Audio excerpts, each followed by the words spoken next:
Hello everyone and welcome to this episode of Crayon Code, in which we're going to take a look at the queue data structure.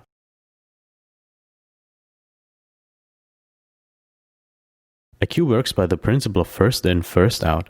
The item that goes in first is also the first one to be taken out, so whenever you wait in line to get a coffee, it works the very same way. There are two operations that allow access to the items of a queue, enqueue and dequeue. In JavaScript, arrays can be used as queues as the array type provides both methods. The enqueue operation adds an item to the end of the queue. The equivalent function in JavaScript is simply called push.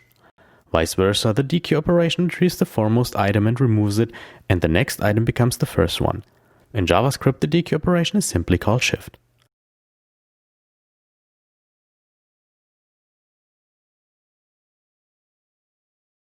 If you enjoyed this video, please hit the like button. If you don't want to miss any of my upcoming videos, subscribe to my channel.